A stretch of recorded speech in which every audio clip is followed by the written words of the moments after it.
All right, thanks very much for coming. We didn't quite anticipate the response, mainly through the marketing from the business school and Ray. So we would have chosen a bigger venue. Apologize for that. I'd like to start off by acknowledging the place in which we meet today is the custodians are the Whadjuk people of the Noongar Nation, and we pay our respects to their elders, past and present. I'm going to just quickly do the agenda, and then I'm going to ask Professor David Sadler, the DVC of UWA, to come and set the context for you. And I'll come back to this picture in a second because it has some relevance. And then I'll let him do it because he's got to go off and do important things. And so I'll come back and talk about the agenda after he's spoken. Thank you, David. Can use the this one will be picked up for remote people. Just check. Yep. Okay, well, thank you, David. Good afternoon. And I'm sorry I do have to dash, but I've got to meet the Minister of Education, so it's going to be very tight to get there. So, but look, obviously, ChatGPT, since the end of 2022, and particularly in the last couple of weeks, has generated a lot of commentary. It's very difficult now to turn on the radio or turn on the TV and not hear various heads of institutes and experts talking about it and what it means. I'm obviously here in two guises, one as the Deputy Vice Chancellor, but also I chair Universities Australia Academic Integrity Group. And so we've been having a very, very deep conversation about artificial intelligence in that context.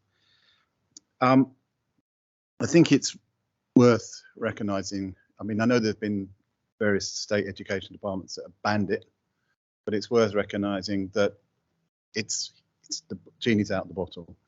We're in the foothills of this discussion.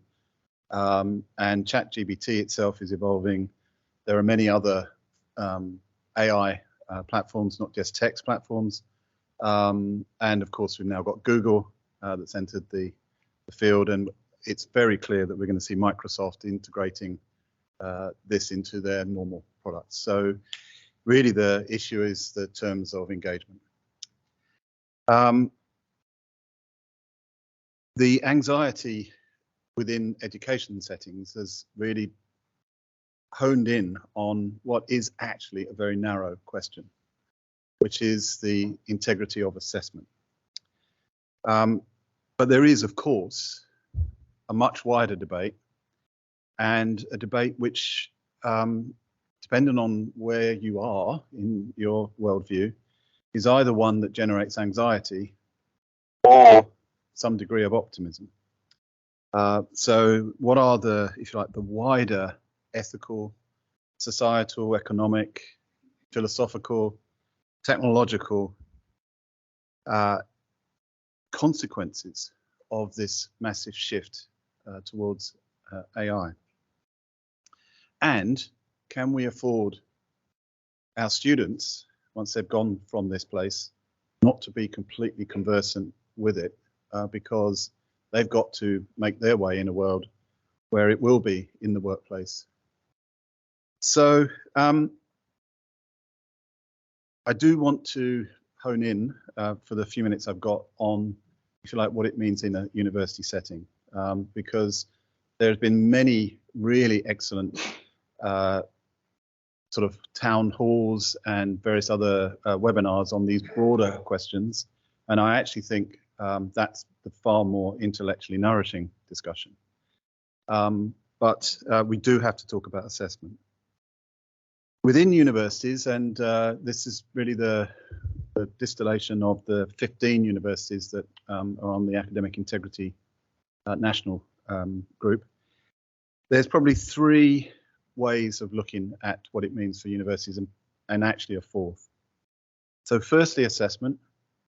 Secondly, perhaps as a tool for greater student learning. Thirdly, and there's a couple of universities that are really pushing in this direction, as a productivity tool. So in other words, actually generating course materials, intended learning outcomes quickly. And I think an emerging area, this came up at the College of Schools this week, last week, an emerging area around research integrity, not just HDR students, but broader research integrity. So that's a university consideration. I've long been an advocate of a multiple approach to dealing with the integrity of assessment question. It's not a new question. We've had traditional plagiarism, it still exists. We've had exam substitution, they still exist. We've had contract cheating. We have contract cheating. And now we've got, of course, the potential for students in groups or individually to download in an instant grammatically correct, if nothing else, AI material. So, what is the multiplicity of approaches? Technology, firstly. Technology has always been used in this process. Turnitin, for example. The inventor of ChatGPT is spruiking his own system to tell us whether the material has been artificially generated. But we know that technology is not 100% reliable. We know also that technology, if you rely on technology, you're in the arms race to beat the systems. The second piece, and we've been written to by Texa over the last few days, sits around policy and deterrence. So we spent some time in the UWA Academic Integrity Group yesterday revising the student misconduct policy to make it clear under what circumstances there can be engagement. But deterrence works sometimes in ways that we don't understand. So we can have all of the policies and sanctions and the consistency of those sanctions, and that's important. But what do students hear? And what do they hear at important moments in time when they're under pressure, when they've got multiple assessments? And interestingly, some of the work on deterrence of students has looked at some of the more informal mechanisms by which they're deterred. And I won't waste time on that at the moment. A third area, and we're working with the Guild on this, is around education. So actually explaining to students what the opportunities and the challenges are, what the risks are, and what the sanctions are. And so the Guild will go through a campaign around AI, and that will be inclusive of HDR students. So there will be a full campaign on this and other issues of academic integrity. The fourth piece is, for me, all the other three have only ameliorate the problem. The fourth piece actually addresses the problem. And this is really where I think universities will be heading, which is to rethink assessment, rethink the whole basis of assessment. We know what ChatGPT can do and other AI things. We know increasingly what they can do, and we know what they can't do.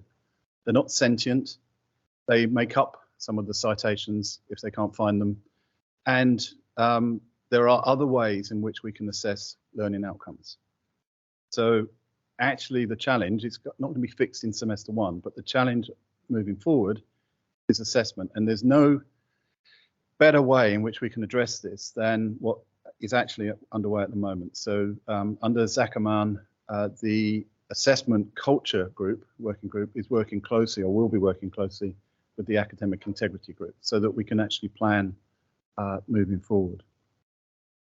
There is a fifth arm, and I think UWA is absolutely well positioned, probably best positioned of all the states, all the universities in the country, with possibly the exception of UNSW, which is the evidence base. So the researchers that we have, many of whom are in this room, the policy people that we've got, that actually will provide a window on good practice that we can apply to this. And yesterday's academic integrity group, we had quite a few of those people coming in to help us with the redesign of the misconduct policy.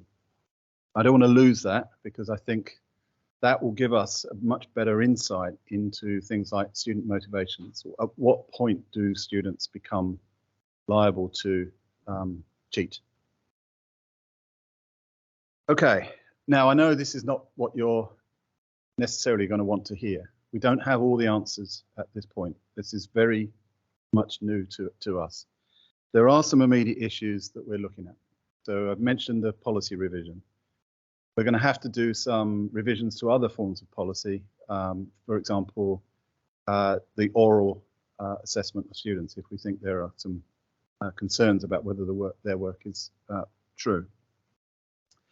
Daniela, I don't know if she's in the room, but Daniela, there you are. We're just about to issue, or we may have issued, some comms out to unit coordinators about, if you like, an overall university position and the choices that UCs have. I guess the bit that we are just about to enter is, if you like, what are the next steps if we see a case?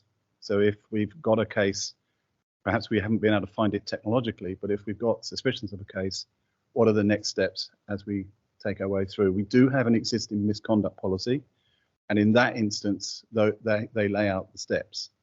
But one thing that we're going to have to look at is, are those steps appropriate? So there's a lot of urgent work that's underway at the moment, which is, kind of the immediate field of activity. I guess I will close, and I'm pretty sure I've overrun, but I'll close by saying one final thing. This is a rapidly evolving issue. And I think the width and the depth of the conversation across the institution is our best approach, because the assessment piece is just one element of a much broader intellectual, social, and ethical challenge. I'll stop there, Dan.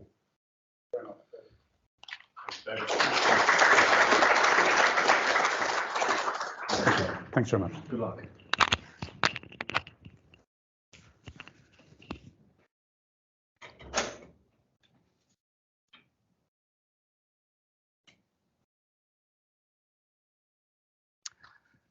Okay. Right, I'll just quickly run through the agenda, and then we've got a number of people, experts, who are going to talk about various parts of this. What I'm hoping is that by the end of the 2 hours, and this was really the purpose of this, and we may not take all of that time, hopefully there is some tea that we have to have before 4 o'clock, because they can't get in, otherwise we start paying more money, apparently. We're going to start off with just what is the technology.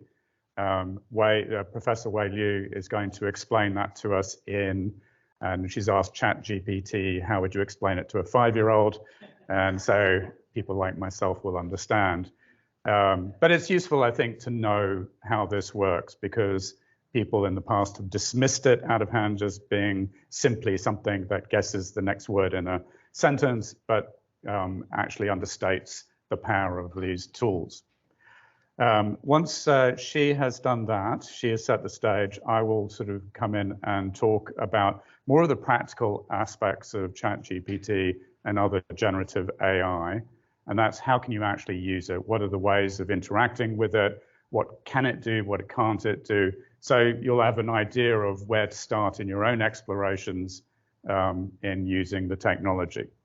It's actually incredibly intuitive, and that's why it's already got 100 million users in the space of 2 months, the fastest growing bit of software in terms of users that the world has seen, more than Instagram and Facebook, apparently.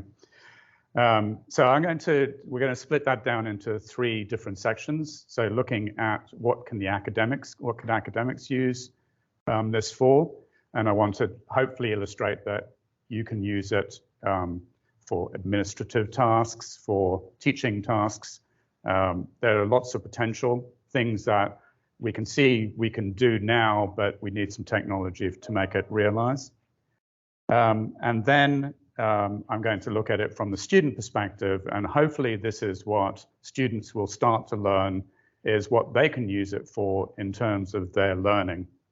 And so I think that's equally important, if not more important, that they can actually use it for their own study and also preparing themselves for the workplace. At that point, I'm going to hand over to Dr. Emma Nicoletti, who is from ECU and has already presented a paper to the WA Teaching and Learning Group on specifically around assessment design and ChatGPT, but she'll also be covering the workplace aspects of this.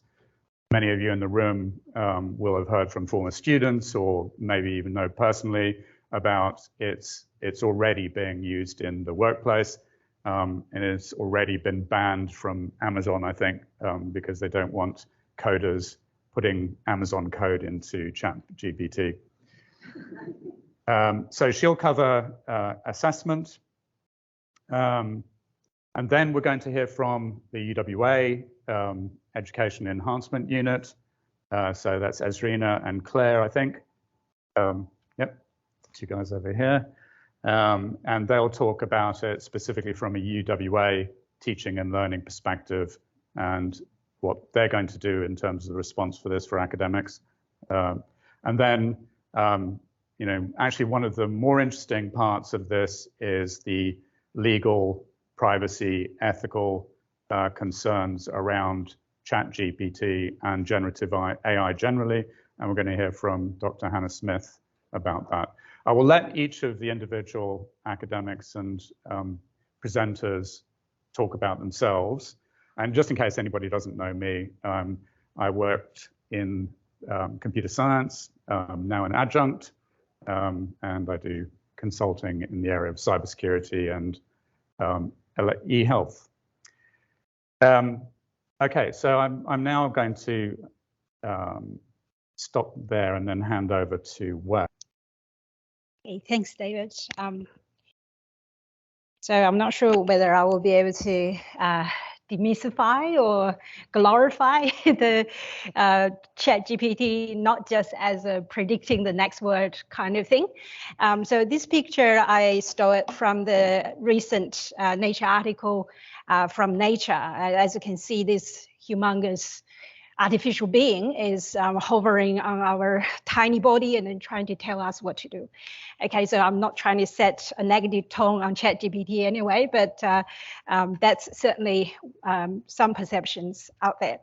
So I'm Wei Liu, and I work at Computer Science and Software Engineering, and also associated with the ITTC Data Science Transformation Center, EWA Data Institute, and personally I lead the research group on natural language processing and technical language processing. So you will hear a bit of our work on technical language processing as well. So here we go. We got this generative AI continuously challenging our intelligence and then generating things that are surprisingly meaningful or not so meaningful. Look at this 5-year-old girl with, you know, eyes and mouth all twisted, but it's kind of okay. And, you know, we were not able to do that many years ago. And GPT-3 is able to generate poems. And I think I read some news that it's generating poems for Joe Biden, but refuses to generate poems for his competitor. Okay, so with all this, fueled the success of ChatGPT. So ChatGPT doesn't sort of come into being, you know, all of a sudden. It's many, many years of research behind it. So David keeps telling me this is the sort of, my talk is sort of least important because, yeah, in terms of the agenda of today, it's more about education policies and etc. But I will still try to give some quick introduction of what I mean or what we mean by large language models. what's the GPT-3 family of large language models, and then what it means by fine-tuned using supervised reinforcement learning. So this model is actually pre-trained language model. So before I move on to fine-tuned, then I will talk about what it means by pre-trained. And then finally, chatbot. What makes it really a success is because it's conversational interface. The predecessors like Instruct GPT, the GPT-3 itself, they haven't really taken the world by storm like this, purely because they're one-off. It's like your Siri, like your Alexa at home. You can only ask for, a single command, and then that's it. There's no memory of the previous context, no memory of the previous history of conversation, and there's no continuity of a dialogue. So this dialogue system really fueled the success of this ChatGPT. So what is a language model? Let's just try to think of that as a black box. Something goes in, which could be text, which could be images, could be a video, and text comes out. So there's a conversation in there. A baby is a language model. A baby knows how to, react to cues and react to images, and they are able to uttering sounds, simple sounds. And the baby's first words are surprisingly all nouns, right? And then this baby just keeps studying and growing and then learn lots of new things. And they become a lawyer and they can talk, in things that, using words that are not comprehensible by us, by normal people. Sorry about that. Anyone from law, mean no offense, sorry. But mathematically, I promise this is the only mathematical formula that I have today.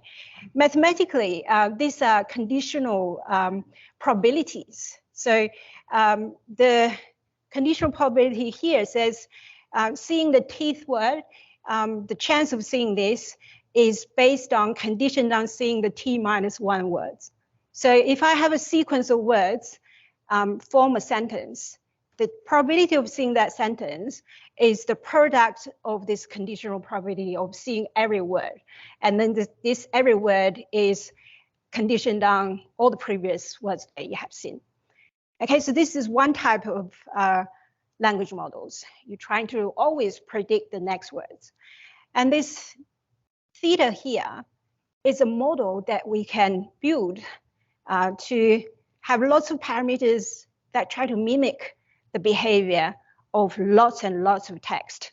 So the behavior of lots of text, they are probability distribution. So you're literally learning from seeing lots and lots of samples. So this is an old idea in 2003, exactly 20 years ago, but it has been the foundation for almost all modern deep learning language models. So predicting the next word is one type of language model. You could also predict, given context words, you predict the center word. Given the center word, you predict the context words. So these are the idea of word-to-vec and how you use vectors and numbers to derive or represent meaning of words. Okay, so through these context words or learning using this neural network with lots of weights, you're able to find relations between words. So for example, king versus queen is similar to uncle versus aunt in a vector space. So in this vector, you can see the differences between the vector king and queen is parallel to the difference between uncle and aunt, right? So this is trying to say they are modeling some common relations. What is the common relation? Men and women. Okay, so all these words could be done using very simple feed-forward neural network, feeding the weights by feeding it with lots and lots and lots of data. The other model that we have seen popular was something called long short-term memory. So this long short-term memory is a recurrent neural network. Recurrent neural network depends on the previous one. So the next one is always, the processing of the next one, it is always dependent on the previous one. So it's a sequential nature in there. And that's why it's become autoflavor due to this sequential nature. Once you have sequences, you have a constraints in terms of computation. You can't parallel it. You can't take advantage of GPU that much. And therefore, we have transformers. So transformers, if you think of the kids' toy transformers, it can change to anything. It can mold into anything. So these transformers follows this encoder and decoder architecture where the input could be encoded into a mystery vector representation, and then that vector representation gets fed into the decoder, and out comes surprisingly something meaningful in terms of a translation sentence where we depict it here. But it doesn't have to be translation task. It can be anything. So the input could be a question, and the output could be an answer. Or the input could be some prompt, like what you do for ChatGPT, and output will be an essay. Okay, so coming on the other end, coming out of the other end of the decoder is this generative process. And therefore, this ChatGPT is called a generative model because we're only concentrating on the generative side. So once I generate, based on the prompt, a single output, the rest of the output can be generated using the previously predicted one as inputs. You see, I become the input for the next one, and M become the input for the next one. So I am, it becomes the condition for generating the rest of the keywords. So that's why people are saying that this is purely just generating next words. I don't know whether I'll have time to talk about the general basics of neural networks. Neural networks really, they are visual candies or something that appeals to human understanding. So our neurons actually fire up after certain activation or gets suppressed if the activation is not enough. But really, it's a linear transformation plus a shift in the vector space. So this is called affine transformation. So you have a linear combination, and then you add a bias, and you go through some nonlinear activation. You eventually have a prediction of a probability. Okay, so coming back that we like probabilities of modeling our text.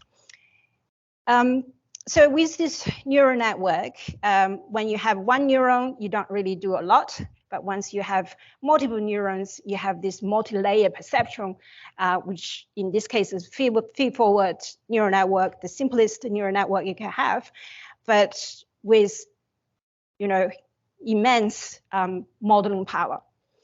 Okay, so David want me to stop. Okay.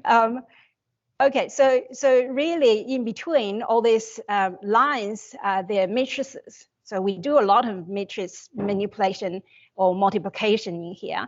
And then eventually you can see that your weights along these lines are really just transforming anything into any shape.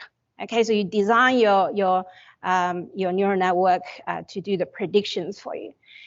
Okay, so how do you train it? You give it lots of examples. So in order to answer this question, we tell the neural network, or train the neural network, we tell the neural network, give the neural network lots of cats and dogs so it can differentiate. So that brings me to, the early days. I'm not sure anyone still remember this Google prank in 2002 saying that their algorithm is powered by pigeons. So we can say that our algorithm can be powered by pigeons as well. So these pigeons are just doing the dials inside these weights, and you tweak the weights so that the weights represent some meaning. Traditionally, we use this type of annotation that are task specific to tell what the learning should be. So what transformed the GPT or ChatGPT aside from other language models is the GPT family of models. They pre-train the transformers based on the language or unsupervised task. So predicting the next word, because natural language is naturally sequential, right? So you don't need any annotation to get the training data. So the network is still a supervised model, but it doesn't require any supervised labeling. And that's why you could train this with lots and lots of data, and then you can apply this, fine-tune it among multiple tasks, so that you could train it on, fine-tune it on classification, entailment, similarity, you name it. There are lots of them. So GPT-1 is only 7,000 unique books. GPT-2 started thinking louder. If I go for web text, billions of words, what do I get? So they see an increasing trend of the model performance. And then GPT-3 did it even more dramatic. It says, I don't really modify the gradients, but instead I have this, zero shot, one shot, few shots learning or transfer learning to modify the weights along these gradients. And that's why it's adaptive to multiple different tasks. So the language model gets really huge. As you can see, GPT-3 is 175 billion parameters, and it takes, if we only have one single Tesla V100 GPU, it takes 355 years to train. But Microsoft has set up a supercomputer with 10,000 V100 GPUs. And that gives OpenAI the opportunity to train it in about 34 days. Okay, this huge model. And similar, the conversational part, I don't think I have time to work, but sorry? We'll be covering. You cover that, okay. Okay, so the thing that I want to say is just, they are looking at the toxicity. They are looking at whether it's a truthful answer or not, whether your AI system is hallucinating, giving the seemingly correct answers. So there are research undergoing to make this happen, and they do make use of a human labeler. So one of the papers said they have around 40 people working intensively as trainers for both reinforcement learning and also labeling task. Okay, so I'll stop here. My final question is, do we aim for AI assisted or dictated or crippled workforce? So that's our question. Okay.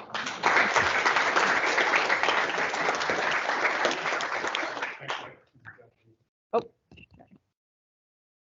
Thank you. All right, thanks very much.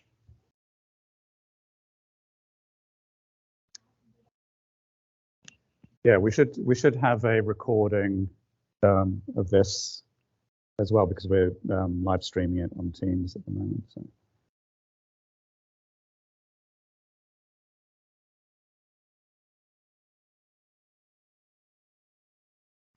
All right, anybody who's attended any of my classes knows that I always start with a cat.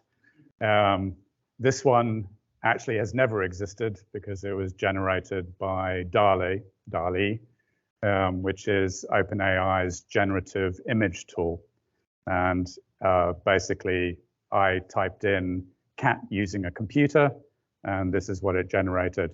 So the cat itself is pretty good, but you will notice that the keyboard gets a little bit fuzzy. So that was something around the thing that Wei was showing with the images of the 5-year-olds. However, I wouldn't let that sort of think that this is the pinnacle of technology, because if you go onto the ABCs at the moment, there's a test which checks whether you can tell whether music of different genres are human or AI generated. Nobody can. So that's Google's new music model. So I'm going to keep it reasonably high level, but we talk about ChatGPT. It is not a single product. It's based on this large language model, GPT. We're at GPT-3. There's a version, but it's part of a group or a family of different types of machine learning AI tools that's called generative AI. And I think that when we're referring to it in terms of all the things that a student could use, or an academic could use, or the workplace is going to use, we talk about generative AI. So there's DALL-E, which takes text and generates images. Valley, I think it is, which is text-to-speech synthesis. And then products like Jukebox, MusicLM, MuseNet, that will take text and generate music from it. So some of them will take 3 seconds of music and then basically continue the theme. So you can start with a Chopin prelude and it will continue on.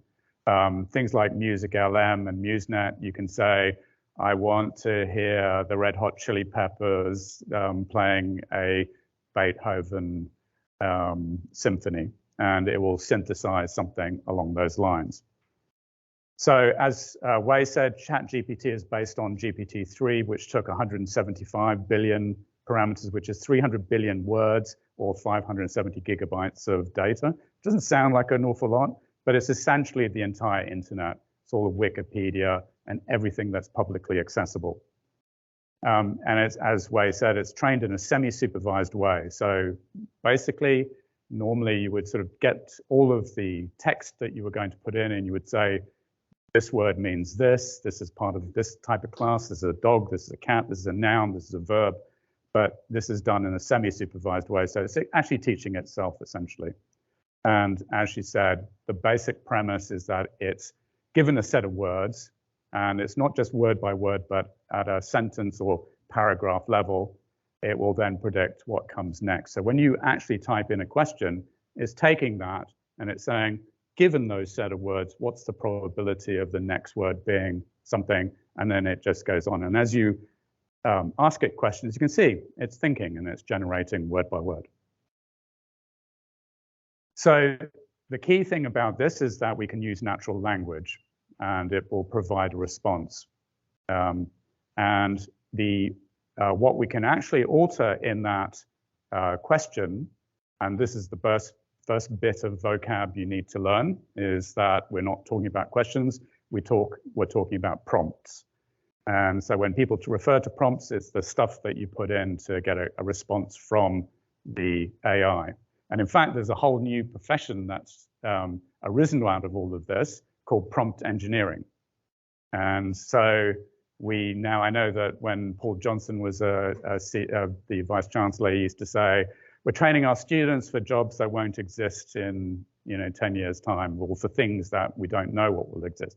So prompt engineering is definitely something that we didn't know existed before, but it's definitely a thing now. In fact, there was a job advertised, I think, in Perth for a prompt engineer. So it's not just about feeding stuff into ChatGPT, it's about coding chatbots generally. So we can ask it things like, what is a noun? What is a noun reply in French? So we can give it some context, and I'll go into a little bit more detail about the specifics of the prompt. But the key thing here is that ChatGPT is very sensitive to how you ask questions. And I've watched countless videos with academics and experts going on and saying, yeah, I tried to get it to do a multiple choice question and it came up with this crap. And actually what they did was that they didn't give it enough information to be specific about it. And it's quite remarkable how it doesn't understand something, but when you give it enough information, it then, sort of will pick up the general gist of it. So an example is I asked it about a well-known legal case in the US to do with torts, and it didn't know what I was talking about. It said, no, sorry, I don't know anything about it. But when I took the facts, essentially the elements of the case and gave it that, it said, oh yeah, I know that one, and then sort of started telling me about it. So in a way, it's got to have enough information for this probability mechanism to work. When you have a chat with ChatGPT, and I'll give you some live examples in a minute, essentially that conversation is a session, and it will remember things in that session. So you don't have to keep repeating yourself. You can basically, it has context, and that's incredibly useful. So you don't have to, you can just sort of say, write an essay on Jean-Paul Sartre and existentialism, and it does that, and it says, yeah, don't like that, focus on his early childhood. And it will then go away and regenerate it without you having to repeat the question, adding the new context in. It does get a lot of things wrong, and you can correct it, and it will apologize to you and say, you're absolutely right. And then in some cases, any further questions along that will answer correctly. So some of that goes back into the model.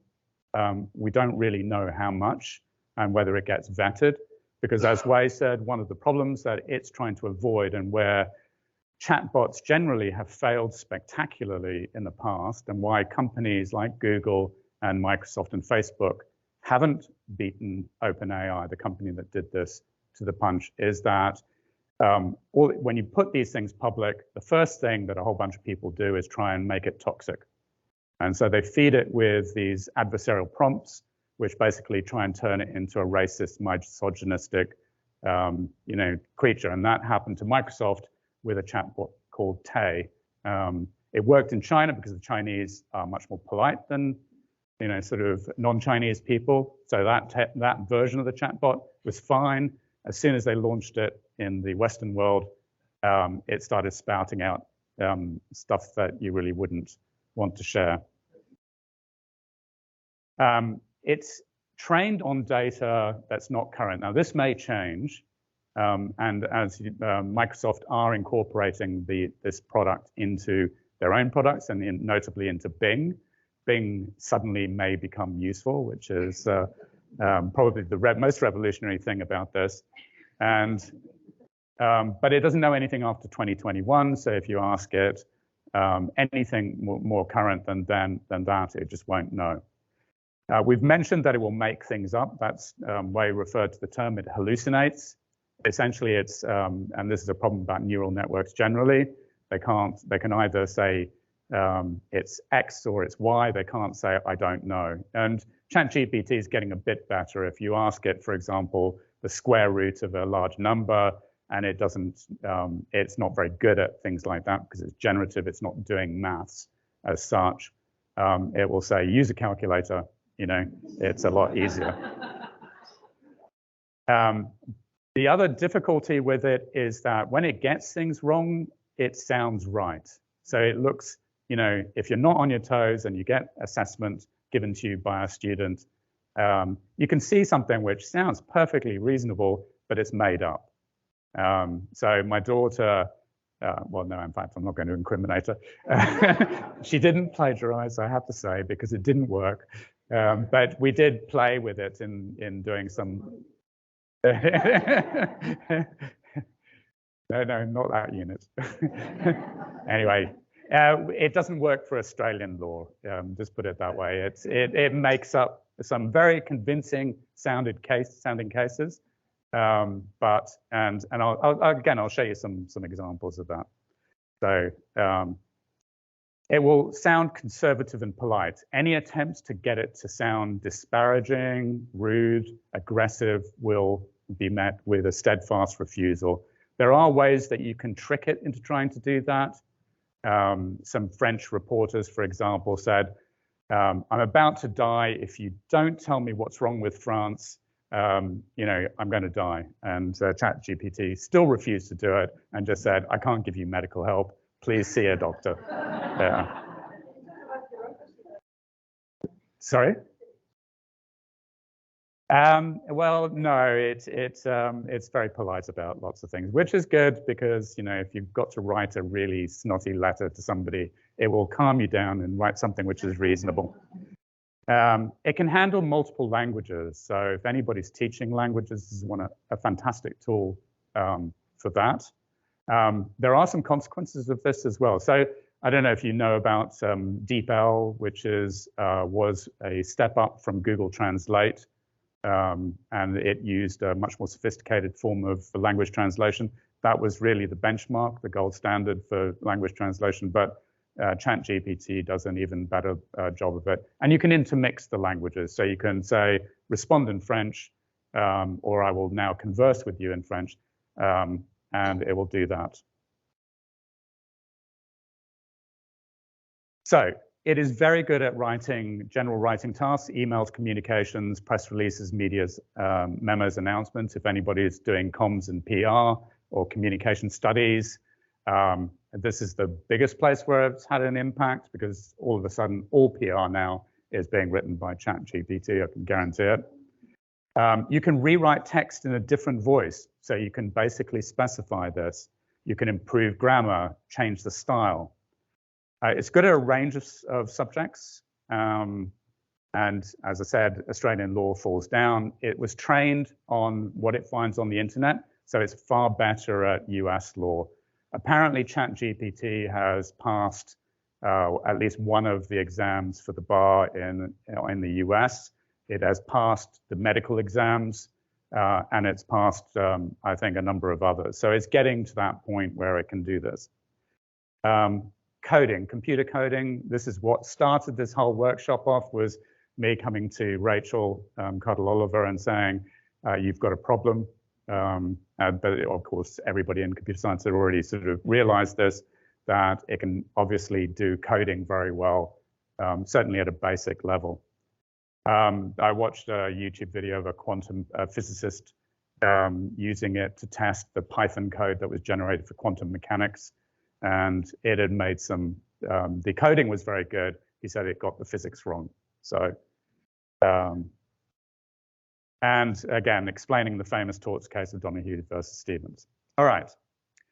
So there's a free version of this. At one point, when I was talking to David Sadler, he said, "Oh yeah, University of Australia might, thinking, oh, they're going to start charging, so maybe it won't be a problem for students."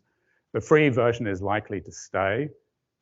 It's just that sometimes it's a little bit slower, and it's so busy at other points that people can't get onto it. But because it's going to be built into Teams and other products, I'm not sure that you can hold out for that. There is a paid version, which is about 20 US a month. That gives you access to the turbo model. It's got go faster stripes. I'm not entirely sure what that does. It's faster in its responses, but I didn't think it was particularly slow in the first place. So writing prompts, and this is where we get a little bit more specific. There are 4 things that you can really focus on. One is the contextual relevance of the prompt. So you can actually ask ChatGPT, if I ask this question, what would you consider the contextual relevance to be? So that's where you say, I want you to write a story set in Germany in 2002 with these characters, and it's about a romance. And that's the context that you're giving it. You can give it task definitions. So you can sort of say, I want you to have an introduction. I want you to focus on these 2 characters. I want you to it to be, basically this length, this style, that sort of thing. And that goes with specificity as well. The more specific you are in what you want it to do, the better its outcome. And then there's this concept of iteration, which is that once you get a response, you don't have to settle with it. You can say, yeah, that's okay, but can you make it more this or focus on that? And it will just regenerate and keep iterating. So An example of this is write a paragraph, 300 words, 1,000 characters about feeding cats. Or write a paragraph about feeding cats for a 5-year-old. Let's see if we can see what that is.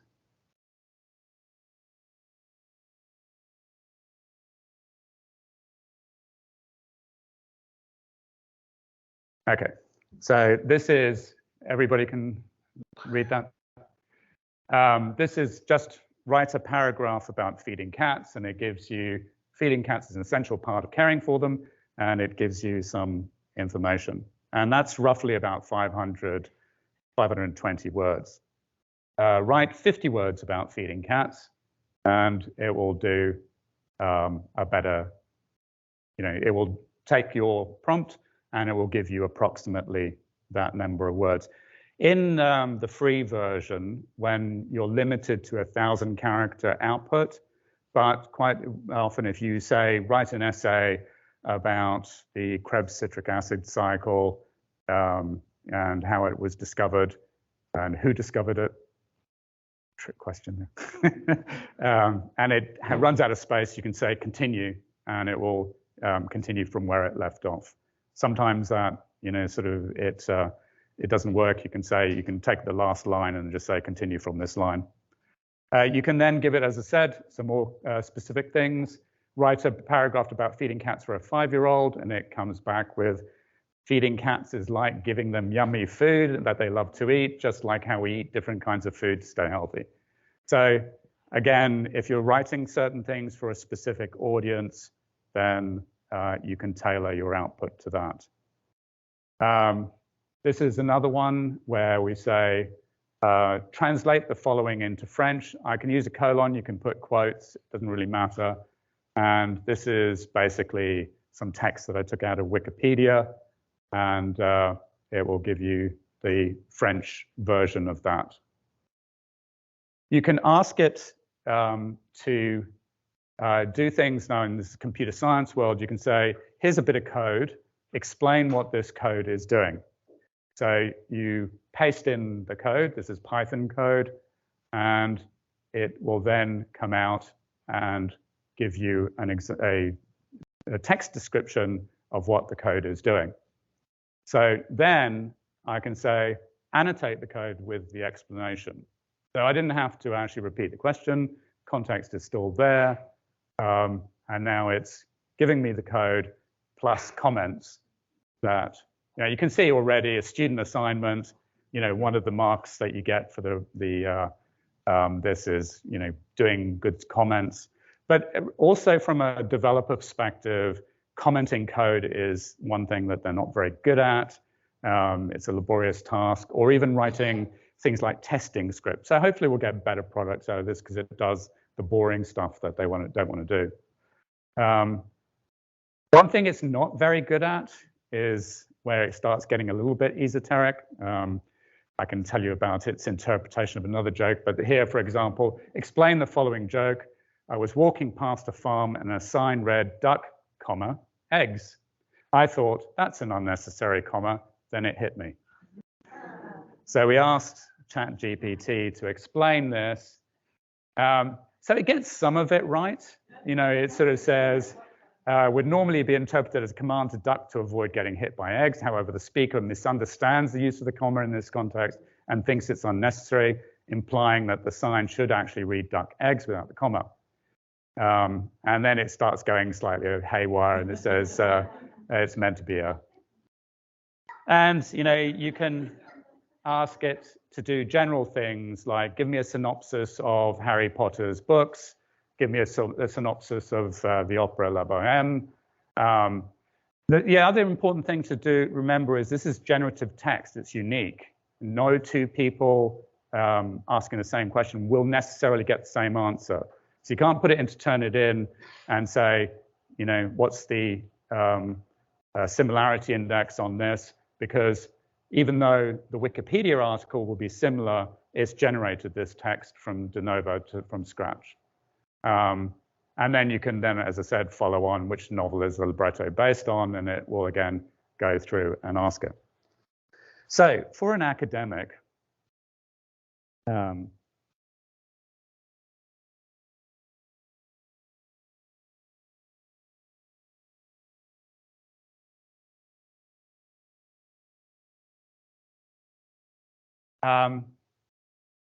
we can use this in a number of different ways. Write a first-year university course outline for a Cybersecurity 101 course that will be taught over a 12-week period. I'll show you the output of that, but it does a really good job. It's not that dissimilar from the unit that we teach in computer science. Write the content for a PowerPoint to cover the topics of the first week. It will generate all of the content for you. And again, all reasonable, all as a starting point.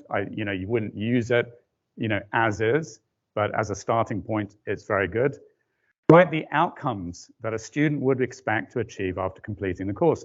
And these are the best outcomes that I've ever seen, other than the ones that when outcomes were first introduced into UWA, the Teaching and Learning Committee gave myself and a grant to write outcomes, to explore how to write outcomes. And we wrote some beautiful ones, but nobody ever writes outcomes like that.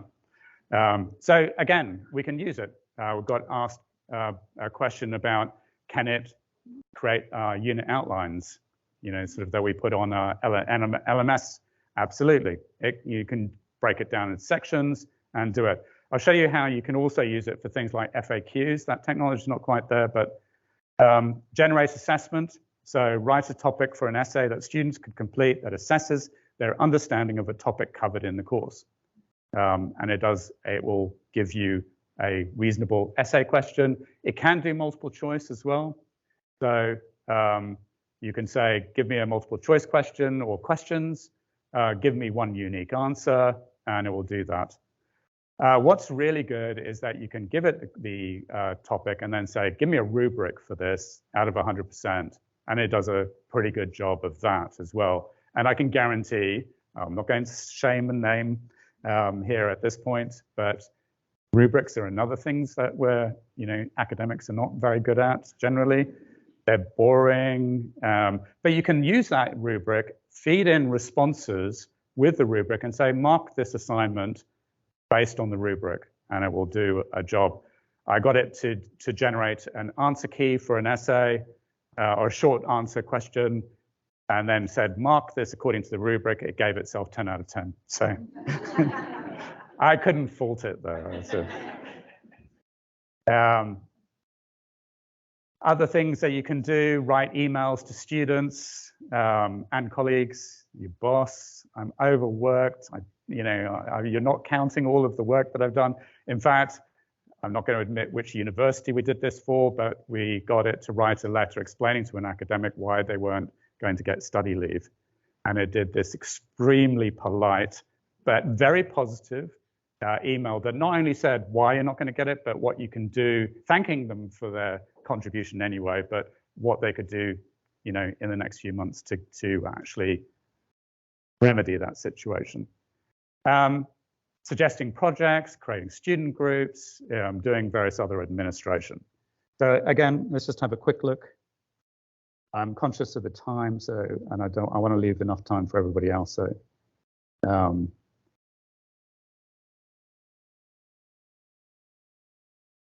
okay, not that one. Course outline. Here we go. Okay, write a first-year university outline for a 12-week period, and it gives you a course description, week 1, week 2, week 3, 4, 5, 6, and that is compared to a real unit, which is not that dissimilar. So I would have saved myself a huge amount of work if I just got ChatGPT to do this. But not only that, it will give you the assessment policy, what assessments you have. I'm pretty sure that it's been looking at my units on GitHub, actually. Grading policy, sort of interesting. Now write the content for the first week's lectures. It does that. It's not a great amount of detail. You'd still have to do that. Gives you the outcomes, understanding, and they're all pretty reasonable. And by the end of the course, students should be able to demonstrate comprehensive understanding of cybersecurity concept principles. Write a multiple choice question. Which of the following is a type of cyber threat? Social media, software updates, malware, network cables. You should also be able to answer that. Okay, it's not a very good multiple choice question, but it is one. Write a topic of an essay, and it gives us a good topic for cryptography or encryption in cybersecurity. Write a marking rubric for this, content, structure and organization, writing style, etc. And it gives you a warning at the end of it. What I also got it to do is you can preload it with prompts, and that's what Bing is doing behind the scenes. Now we'll need to integrate this with some coding. So it says respond to specific questions about SITS 1003 that follows this unit using the outcomes, etc. And you give it, and it says, sure, I'd be happy to help. What specific questions do you have? What aspect of cybersecurity risk management is covered in SITS 1003? And it gives you an answer.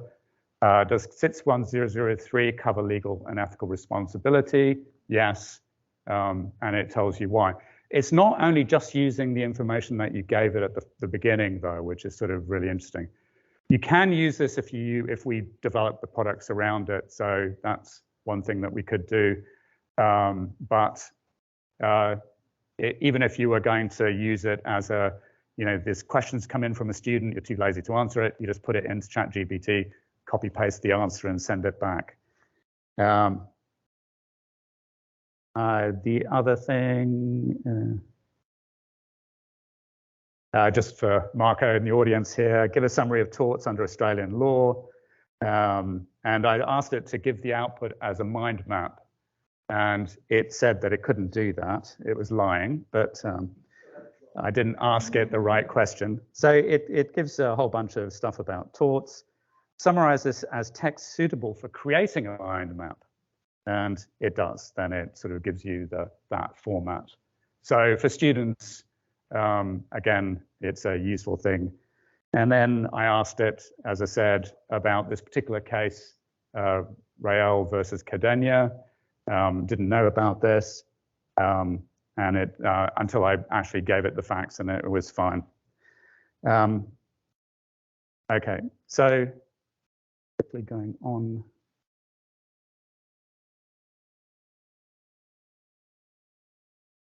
Okay, so yes, it's going to be built into products. They're going to put it into Teams, for example, so it will be able to do things like minutes, organize your tasks, appointments, that stuff. At a minimum, we also need to consider, and I haven't sort of dealt with this, and I think that Emma's going to do it, is what we actually teach students to do. Because if we're going to teach them how to use this responsibly, because they are going to, and we don't want them learning about all of this from TikTok. So if you go onto TikTok and say, how do I cheat at ChatGPT, there's already thousands of these things. Apparently Stanford University, something like 20% of the students taking a final exam admitted to using ChatGPT and doing that. So we have to educate them about how to use it responsibly. Students can use this. So I'm going to start zipping through because I want to get on to allowing other people to speak. But teaching making notes, summarizing text, creating text in different formats, as I said, explaining points that they don't understand, writing practice questions and studying for exams themselves, correcting grammar and suggesting improvements. So, and this is where, you guys can tell us about, where it sort of starts going. If they start using it to improve grammar, it's like using tools like Grammarly. There was the suggestions that people should cite when they're using ChatGPT, and that's potentially one way of doing it. Manage meetings and notes in projects, help in planning for projects. Some academics have used it to get students to essentially seed their essays or generate ideas and brainstorm and then do the work for themselves. Also understanding its shortcomings. So in the case of as I said, the legal case where it was asked about some particular point of law, it made up a whole bunch of cases. None of them were real. Citations, again, if you ask it to do citations, it will generate things from realistic journals with made-up authors. Not always, so that will get better. Facebook generated an AI that was specifically targeted to scientific papers, and they had to withdraw it because it started hallucinating very quickly as well. Also, understanding how not to use it for cheating purposes, I think that will fall to academics as well. Just finish off with this, and I won't go into tremendous detail, but David Sadler talked about detecting AI-generated text. There's a student at Princeton who's making he's now going to drop out and make his fortune by creating a thing called GPT-0. So what that does, you put the text in and it will say, you know, this is human or is AI generated. And they're using machine learning, the same technology to try and detect this. OpenAI themselves have created a detection tool, but they're only claiming a 29% accuracy of detecting AI text with a 9% false positive. So it's not just about the fact that it can't detect AI text. It will do the reverse. It will say human text is actually AI text, and that's where you've got to be a bit careful about making accusations.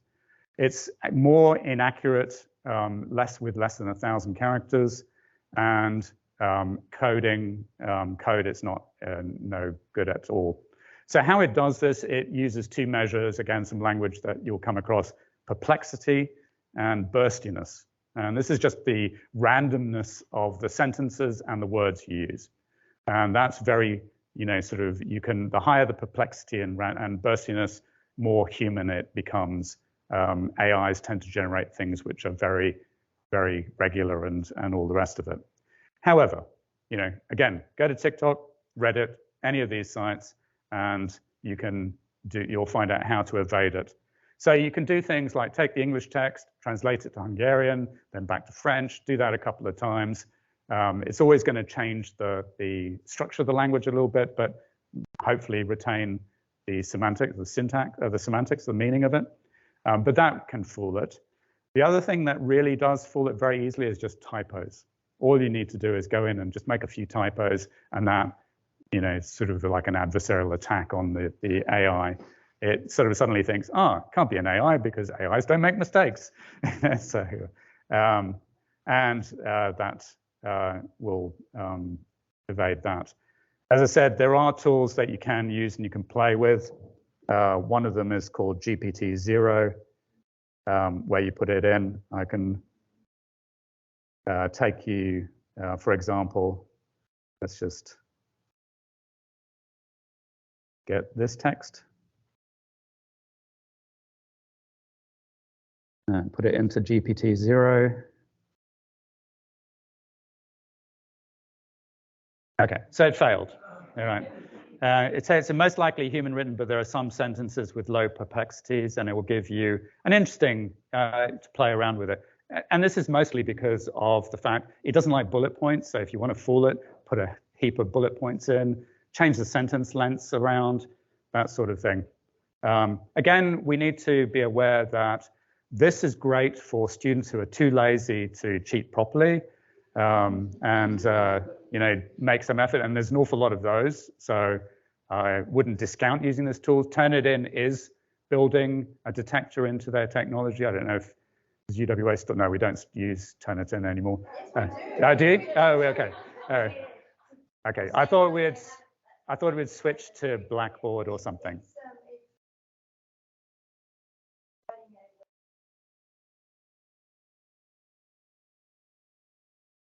Yeah. Okay. All right. Everybody still with us? Would you like to take a quick break, or would you like to carry on? I'll ask the students this. Carry on. Okay. So I'm going to hand you over to Emma now to talk about this and assessment, hopefully. Now, timing.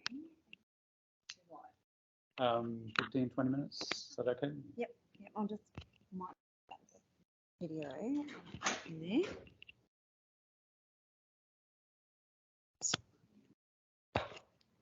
Just clip that one in there. Hello, I'm Emma Nicoletti, and I'm currently working at ECU, graduate of UWA though, so I feel like I'm back at home. Many times I've been in this theatre. I presented with a colleague on generative AI tools, specifically ChatGPT, at the West Australian Teaching and Learning Conference held at Murdoch 2 weeks ago. We had originally planned for that presentation to be on how to use tools for teaching and learning purposes. Then January came along and we realised we could be quite agile and quickly changed to, oh, let's have a look at ChatGPT specifically and its impact on assessment. So for today, what David planned kind of segued with an aspect of that presentation, which was how does generative AI actually being used in the workplace, thinking about how assessments can be built to get students ready for the workplace where they'll use these tools. So not so much as oh, here's something that will allow students to cheat, as opposed to here's something we want to teach students how to use and what are we going to start doing with assessments of that. So we've got on the screen a cute little Mid-Journey, which is another DALL-E style program where you put in text prompts and it produces images for you. And the first example I'm just going to bring up from the workplace are architects. Architects are using Mid-Journey and other visualizing tools for the purpose of bringing concepts to life as part of their own ideation process and a way to communicate their ideas to their clients. So they're actively using the technology. So again, something that we could be doing with our own students.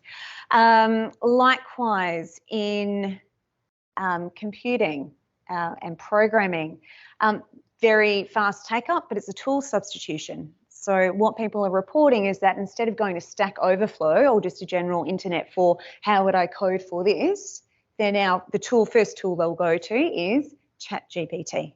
The outcome is, yeah, it's not great, but it's probably better than I would have done had I myself tried to come up with the code from scratch. Law is also doing a big uptake of it. They're using it to draft summaries. They're using it to come up with conveyancy reports, sort of very templated style aspects of their job, again, as first drafts. The article I was reading about a law firm that has been using it is there are errors in there, that as much as we would expect of a junior lawyer.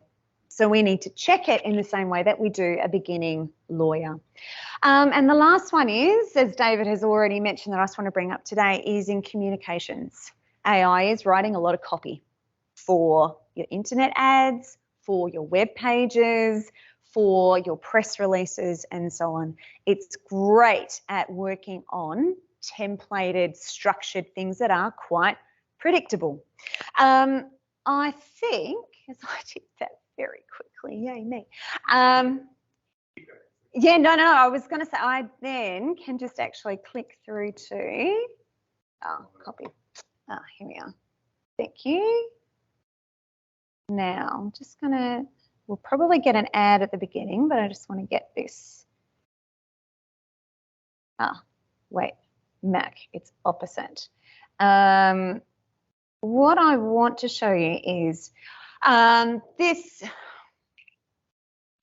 talk that this guy's doing. He's using ChatGPT or a similar style AI tool to help him solve a problem.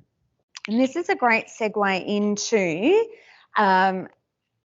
assessment and how ChatGPT and like similar tools, I think are actually going to elevate the base level of what we consider a pass.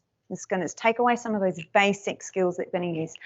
I'm going to play it from just a few minutes of this, and what I want you to think about when you're listening to him is the level of understanding he had to have in order to get the tool to produce the outcome he wanted. All right, so he needed to put information in, so he needed deep understanding of what it was he wanted to achieve and how an understanding of the area to assess whether or not the machine could actually give him that outcome. And so I think this is partly where our assessment is going to end up going, and I'll take you through that in a moment. I want to start from, yeah. Okay. I don't think it's... All right, do you want to? Oh.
Yeah.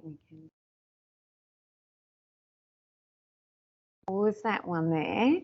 Oh, thanks. So what I wanted to show with that example is he actually had to know quite a lot to get to the outcome that he actually wanted.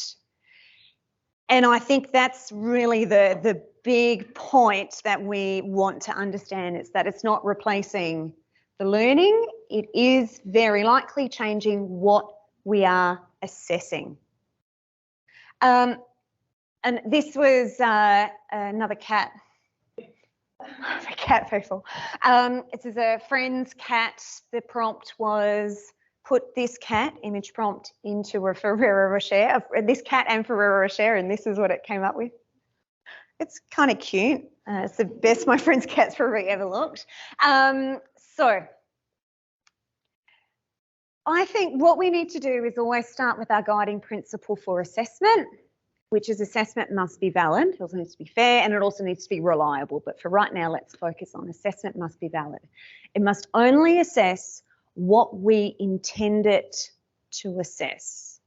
I'll take you through a little bit what I mean by that as we get into this. So The step process that I would go through as I'm thinking through my assessments in this ChatGPT easily accessible world would be, what is it I actually want to assess?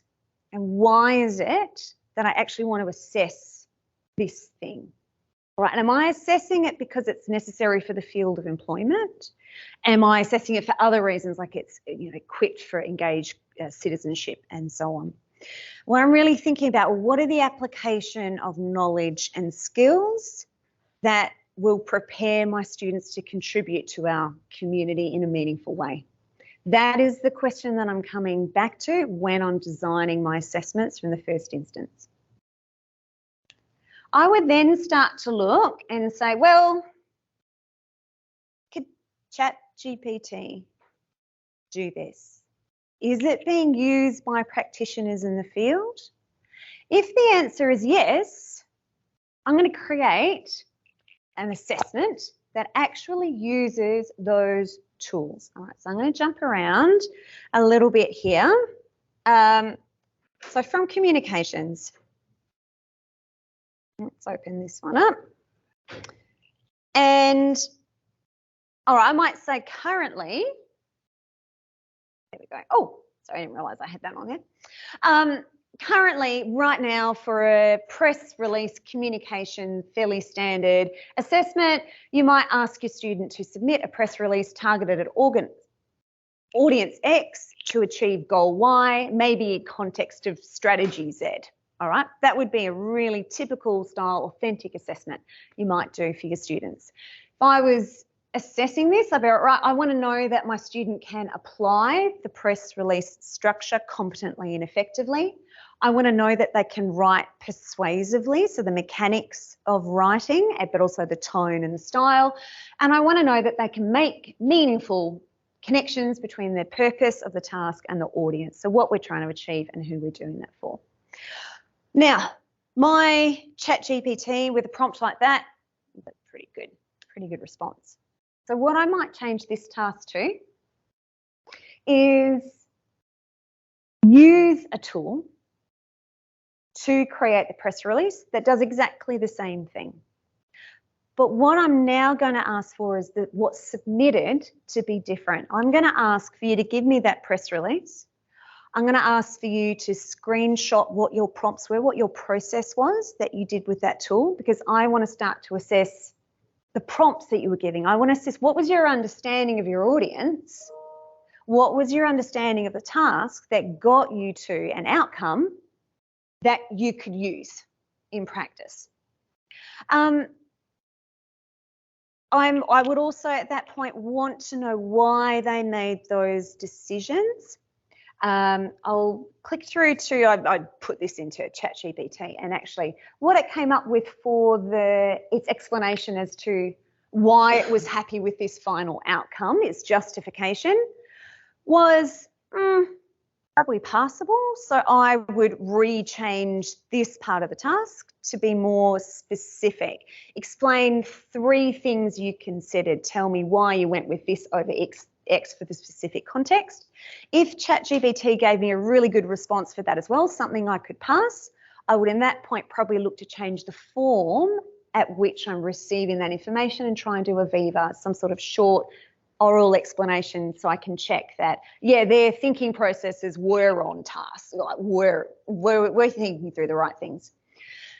For this reviewed assessment, the valid thing that I'm assessing right now is, can my student exercise sound judgment in the context of given constraints? Can they arrive at a solution?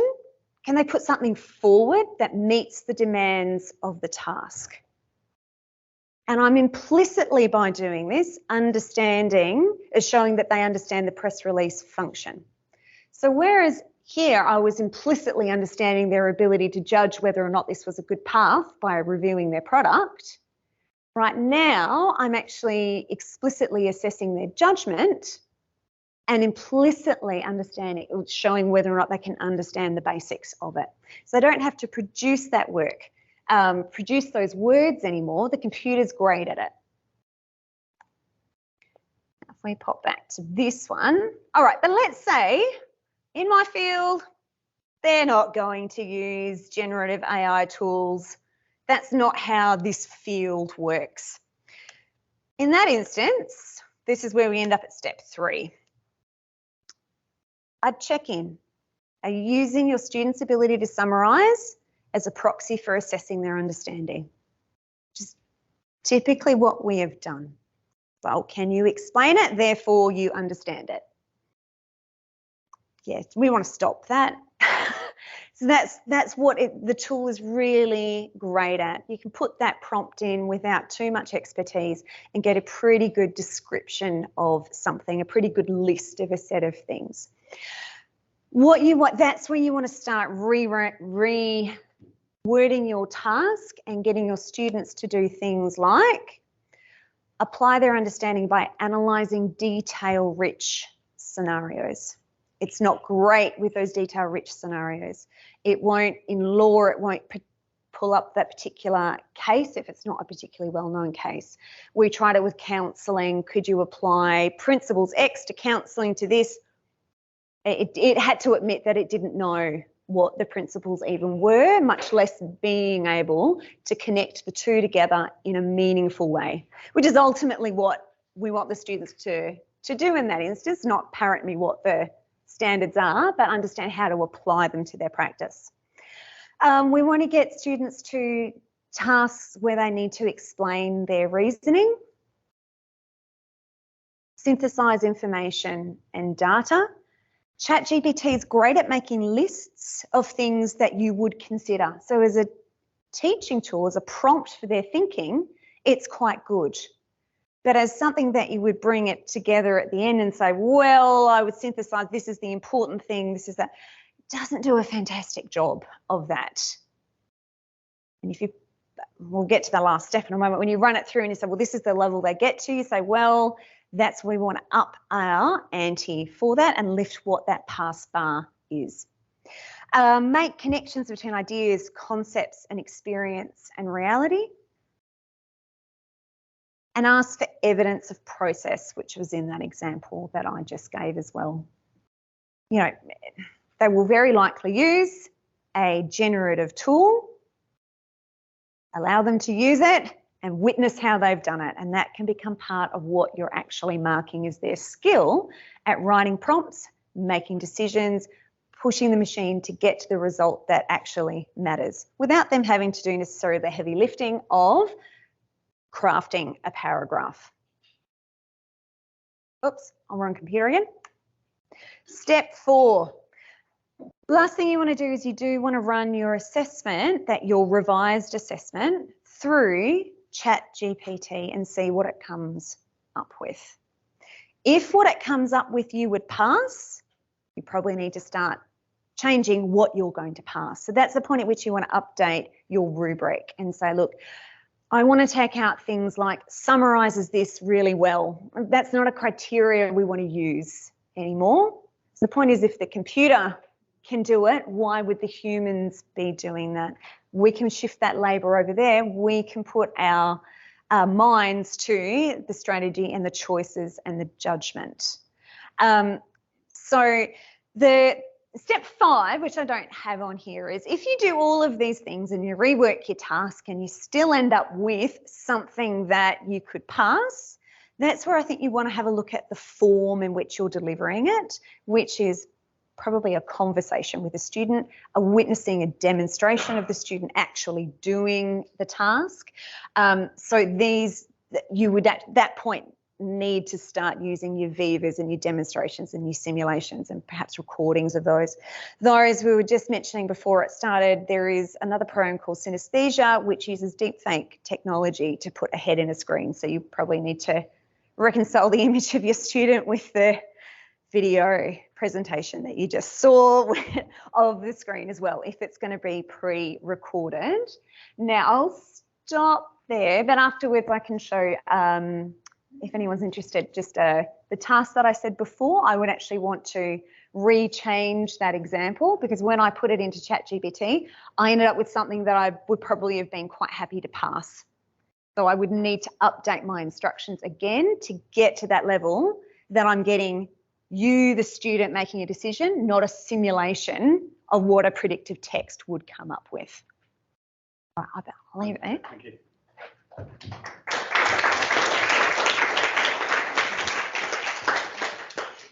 Do you guys want to a quick? Then we're going to have Hannah. Oh, well, there's people on the. So. Yep, no, I was going to say I don't have a presentation, but I will use that. Yeah. Sorry, Dave. This was it's all right. And where am I going to put it? Bear with me.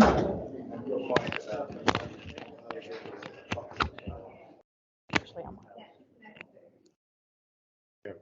Okay. Hi, everyone.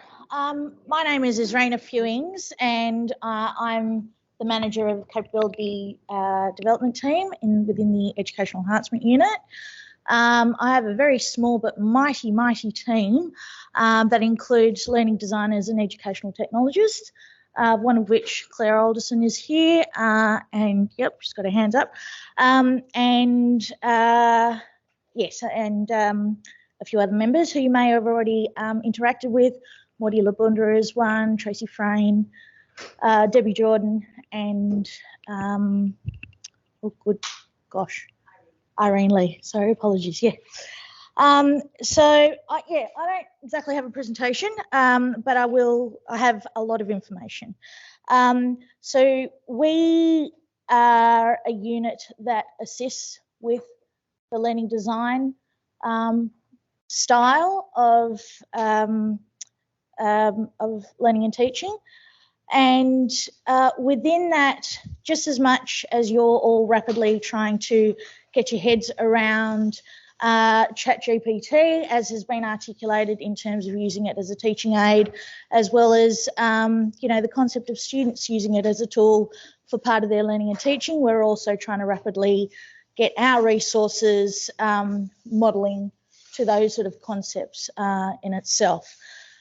Within that, though, how UWA, our particular unit, is focused on supporting our academics is amplifying the workshops that we have already been promoting throughout quite a number of years, not just with the hot topic of ChatGPT and AI in learning and teaching, most of which have been around authentic assessments, driving critical thinking, reflective practice, active learning, and so on with teaching, and subsequently, driving the engagement for student learning and so on.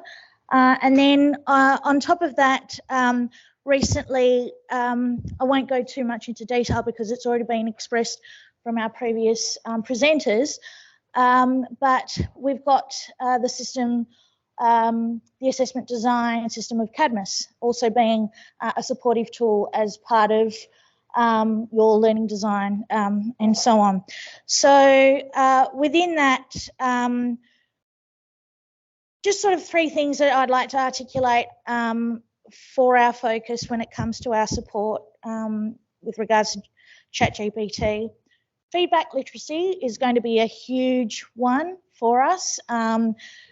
ChatGPT, for me, I can't talk on behalf of everyone else, for me is all about feedback. What you input and the feedback that it drives is whatever the output is in itself. So, how can we use that as part of, feeding up and feeding forward for our learning and teaching? Alongside that, we've also got, as has been expressed through our other presenters, constructively aligning it back to our learning outcomes, whether they're generated or not, or assisted, learning outcomes and our learning activities, and also through to the assessments, whether they're formative and or summative. And then also that part of building of the employability skills and career development of our students, having that as a focus, as an endpoint for part of how the unit can support in terms of the design and development of your content within the LMS through MS Teams, Echo 360 active learning platform, and so on. So that's pretty much where we can, like I said, we can assist. I don't want to,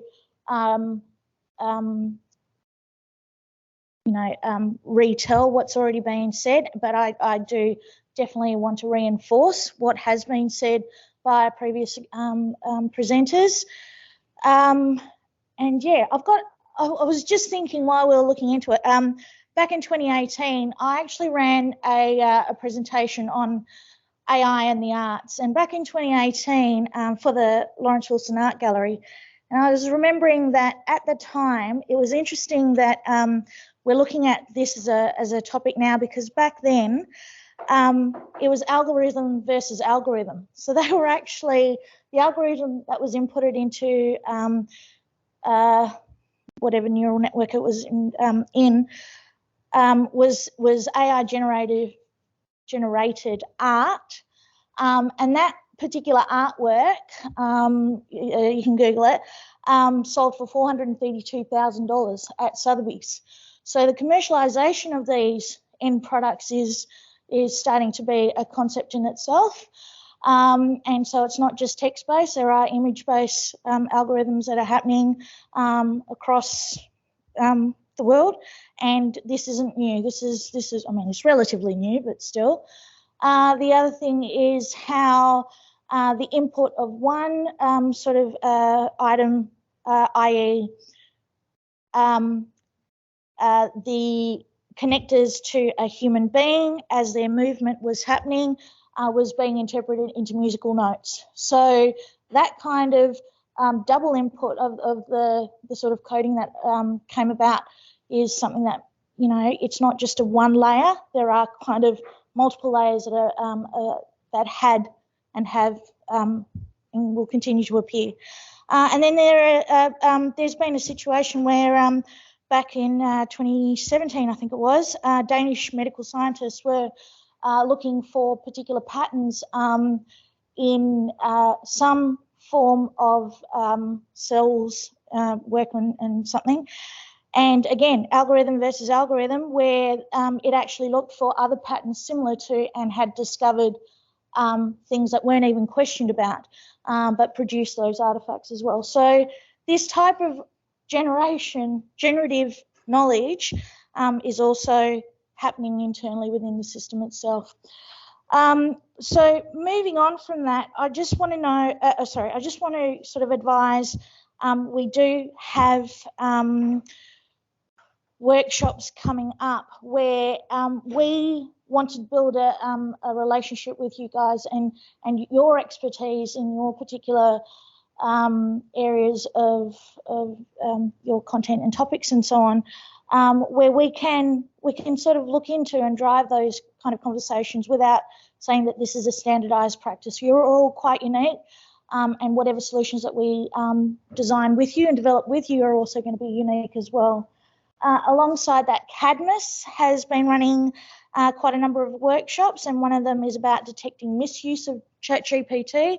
I think that particular workshop is coming up 22nd of February at 11:30 a.m. I think the registrations are available through the LMS institution page, and Turnitin, as has been expressed, is also going to run a workshop. It's on their roadmap. They haven't come up with an actual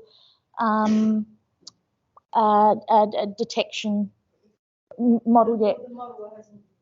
Indeed. But there is testing. That's right.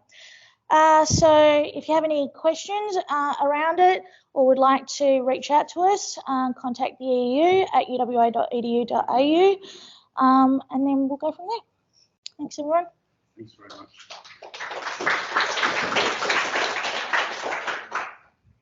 Okay, thanks very much. And now possibly the most interesting part of it, around privacy and ethics with Hannah. This one. Okay, do you want to put the...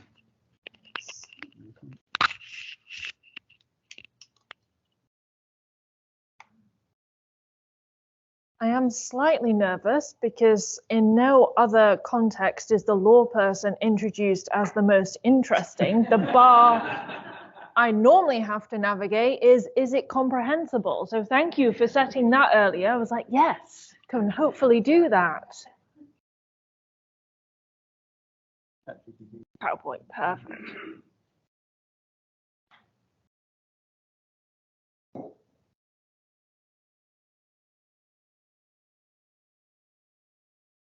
Okay. It's a bit wibbly, but we'll deal with it. There we go. There we go. Yes.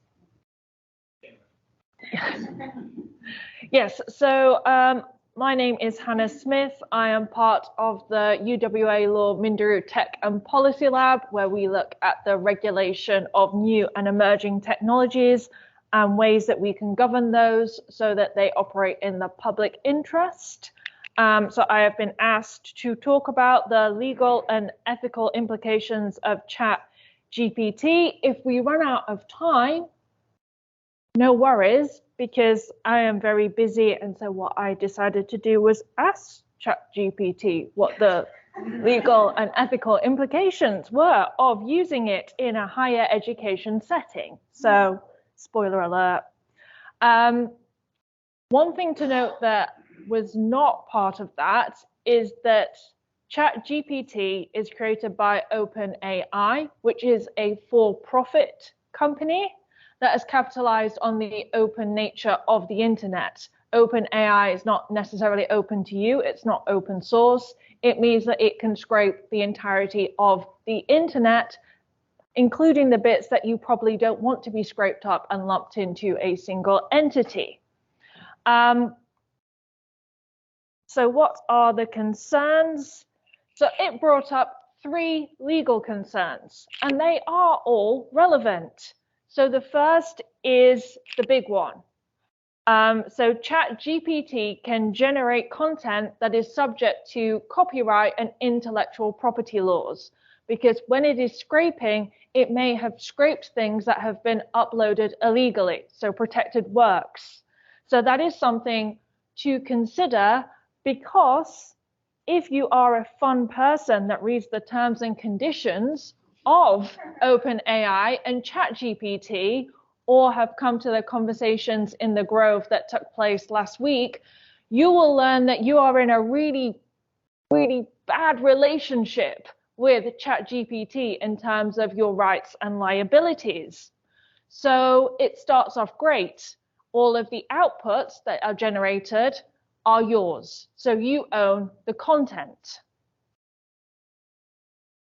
What that means is if you generate something that infringes copyright laws, you are on the hook for that, because as part of the terms and conditions, it absolves all possible liabilities for what it generates. And its aggregate liability equates to $100 or whatever you have paid to access its services in the previous 12 months. That's how much it will help you. You, on the other hand, are subject to the full force of any legal consequences that may arise. And that's not because the creators of ChatGPT are so guaranteeing the quality of what they are creating. They make no warranties as to the quality, as to the fitness for purpose, as to the accuracy, as to anything that you would hope a product or service would give you. Like, this is the used car salesperson of the online world. The next one that it mentions is that there are data privacy concerns, which is unsurprising when you realize just how much has been scraped. I think it was 300 billion words that have been scraped, and there has been no acknowledgement of the fact we as humans have different aspects of ourselves, and we share different aspects of ourselves in different contexts. And this is something that we call contextual integrity. So what I share with my doctor, I'm not going to share with my employer necessarily. And there are things that are online about me that I would die if my mum ever found out. Now, ChatGPT can't really acknowledge that. It's all about predicting the next word. It's not going to go, well, should we really bring up what Hannah put on Facebook in 2011? Maybe that's not cool. That's not how it's programmed. And what I also find concerning in relation to data and privacy is it's a little bit fast and loose with the rules. So it becomes very hard to exercise some of the rights that individuals may have, especially in other jurisdictions. So I'm thinking especially the right to be forgotten. It's going to be impossible to exercise that right because you can't extricate your data from that. And that's not necessarily breaking the law, because the GDPR acknowledges that it's not always possible to do that, but it does question the value of these rights if they are so easily eroded and undermined by something such as ChatGPT. And the terms of ChatGPT mention the GDPR and the California Consumer Privacy Act, and says, if you are subject to those, email us for our addendum. I emailed them last week and complained that I hadn't received them yet. I still haven't received them. So they're making it very tricky to understand how your rights are affected by using this product. What's even more concerning is that no other jurisdictions' laws are mentioned. And whilst there is a lot in the press right now about Australian Privacy Act and the need to update it, a lot of what is in the Australia Privacy Act is also in the GDPR.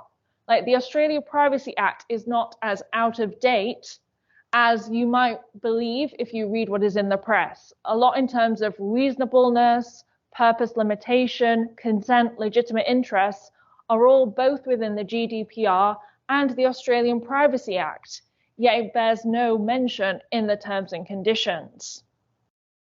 Now, it can collect your personal data from your interactions, and through cookies can track you through third-party sites. And again, remembering this is a for-profit organization that is collecting all of this information.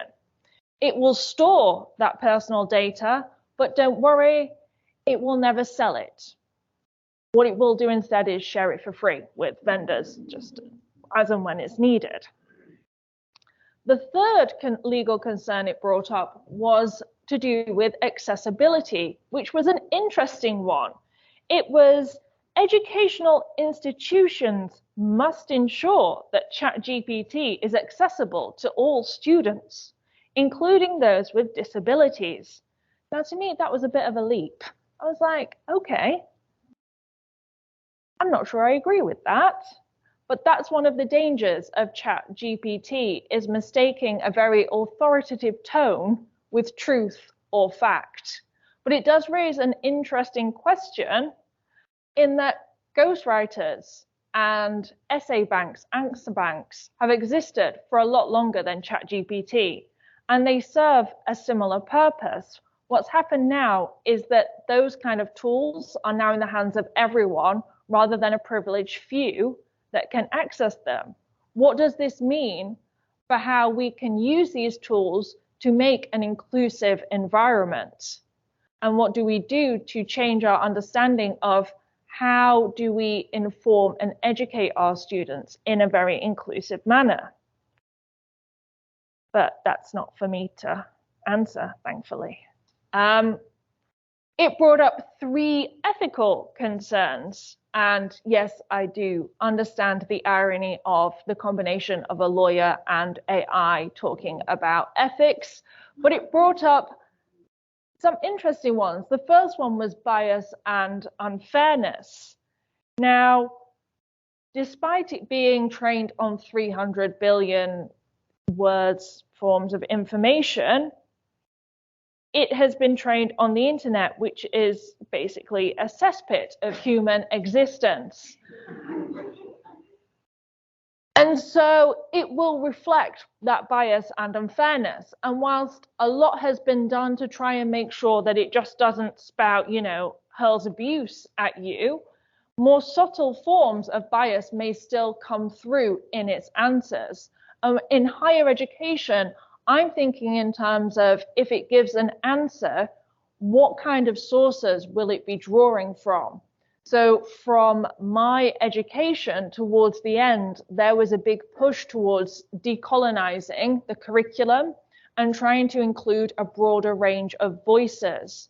Now, that was in its infancy when I left, and the level of acknowledgement of this problem hasn't been matched with the level of response. So you can imagine if ChatGPT is drawing upon the history of what it has been put on the internet, it is going to be biased towards, you know, a very European-centric view on how things are done. I come from a law background, and it will be biased towards kind of 95% of the reading list was written by white, middle-aged men, usually conservative, and that will be given back to students, that underlying current of that thought, and it's how to make sure we equip students with the tools to make sure that they can recognize the potential for bias in that too. It also brought up transparency and accountability, and that comes more through in how we as educators may use the tools to help our workflow and our systems, and how we can inform students as to what we're doing with that. And then the final one is responsibility, and it goes back to that data privacy point, is that institutions must take responsibility for any harm that may arise from ChatGPT's use, and ensure that it is used in ways that promote student learning and well-being. And so the question there for us is, what is the purpose of education and higher education? What are we wanting to train our students to do? And for a long time, I was like, that's it, good, move on, what can we do? And what I realized is that I had fallen for the authoritative tone and thought it had given me an exhaustive list of all of the concerns. Could have kicked myself. There are two concerns that we can reference that were not mentioned by ChatGPT. The first is the environmental impact of ChatGPT and the phenomenal amount of power it takes to create and train this, and whether or not we really want to encourage the use of something that takes up that much energy and that much resources. The second is the equity of the benefit and burden of large language models and something like ChatGPT. So what I mean by that is the environmental costs will not be paid by us. It will probably be paid by people that will never use ChatGPT. Secondly, a lot of the training is done by the model itself, but there are humans that are brought on board for some of the finer details. It can be very easy to distinguish what we should be able to include and what we shouldn't, but there's going to be gray area. And often the individuals that are looking at that gray area are your underpaid people from third world countries that are given no support for some of the content that they may be asked to look at. If it errs too much on the side of caution, that harks back to the bias and unfairness point, because it starts to exclude certain communities that may use terms that are reclaimed slurs, for example. So it will just immediately chop all of that out. Or certain communities that have certain proclivities, it will exclude all of those, and you will receive, again, a biased situation. So when we're looking at how to respond, be wary of relying upon creativity. Purposes of time, I'm so sad I cannot read that, but it did an incredible job of writing a biblical verse in the style of King James Bible, explaining how to remove peanut butter sandwich from a VCR. And it came to pass that a man was troubled by a peanut butter sandwich, for it had been placed within his VCR, and he knew not how to remove it. And the man heeded the Lord's words, and from that day forth he kept his sandwiches in their proper place and was saved from trouble and woe. Amen. So this, I think this is why I like talking about ChatGPT, because I spend far too much time trying to find things like this. My other example was it's used as a chatbot and someone asking, where's my internet repairman? And I don't know why, but it said they've all been kidnapped by drug traffickers. And our CEO is currently stealing a helicopter to try and save them. They'll be with you shortly. So I, based on not much, have some ideas, and they hark back to Emma, who is much more capable of talking about these things. So no, I mean, ChatGPT isn't necessarily an enemy, but put what you're wanting to ask through ChatGPT and maybe use it as a teaching moment if you identify problems to talk through with your students as to what is missing and why you currently cannot yet be replaced by a machine. Ask, what is the purpose of higher education? We have so much on our plates. There is that tendency to reduce everything down into a numbers game. How can I prove like who is better in my class? And numbers is an easy way to do that, you know, grading. And what that does is that pushes our students to view themselves as nothing more than numbers and are looking to use tools that will benefit them to get the best mark possible. So what are other mechanisms that we can use? And some of them were reflective journals upon your experience in the class, or actually doing things, setting up an event, working with local communities in relation to what it is that you're teaching, which will be easier for some than others, or even getting students to teach the subject matter. So that is it. And as requested by the terms and conditions, I have acknowledged the role played by ChatGPT 3 today. I couldn't have done this presentation without it.